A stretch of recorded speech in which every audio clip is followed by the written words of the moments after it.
2-3 বছর ধরে আমার দিনকাল কেমন যাচ্ছে কোনো আগ্রহ পাচ্ছি না। বিগত কয়েক মাস আগে আমার মাও মারা গেছেন, যেন আগ্রহ হারিয়ে ফেলেছি। কারণ আগে না হয় একটা ইচ্ছে ছিল পড়া শেষে চাকরি করে মাকে টাকা দিব, সেবা করব। আমি আল্লাহর কাছে আমার মৃত্যুর জন্য দোয়া করতে পারবো কিনা। আমার বাঁচার কোনো ইচ্ছা নাই, যদিও আমার কোনো কিছুর অভাব নাই আলহামদুলিল্লাহ। দেখুন, এই প্রশ্ন যে ভাই করেছেন, আমি তাকে অনুরোধ করব যে একান্তে যদি তার সাথে দেখা হয় আমার ভালো লাগবে। এ ধরনের মানুষ, এ ধরনের মানসিকতাগুলো ডিপ্রেশন থেকে আসে, হতাশা থেকে আসে, প্রিয়জন হারানোর পরে মানুষের মধ্যে এ ধরনের টেন্ডেন্সি কাজ করে।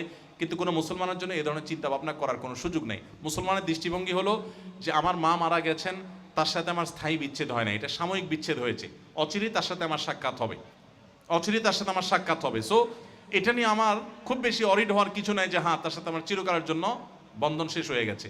আর আমার উপার্জন শুধু মায়ের জন্য না, আমি এখন মাকে আরো বেশি উপকার করার সুযোগ আছে। বা বেঁচে থাকতে মাকে সেবা করতাম, টাকা পয়সা দিতাম, এখন মৃত্যুর পর আমি মায়ের পক্ষ হয়ে অভাবী মানুষদের অভাব দূর করব, গরিব মানুষদেরকে স্বাবলম্বী করব, আমি মানুষের মুখে হাসি ফুটাবো। পানি কিছু কেনাকাটা করে চলে গেছেন, সামান্য হিসাবে আমার একটু ভুল ছিল, একটা জিনিস হিসাব করি নাই, এরকম কিছু একটা।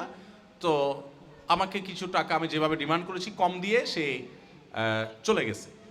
এত দূর চলে গেছে যে সেখান থেকে তার ফিরে আসাটা কঠিন, বহু কিলোমিটার দূরে চলে গেছে। শুধুমাত্র ভাউচারের দিকে তাকিয়ে সে যখন দেখছে যে না তার আমার হিসাবে ভুল ছিল, সে অনেক পথ পাড়ি দিয়ে গাড়ি ড্রাইভ করে এসে আমার টাকাটা আমাকে দিয়ে তারপরে গেছে। একজন অমুসলিম।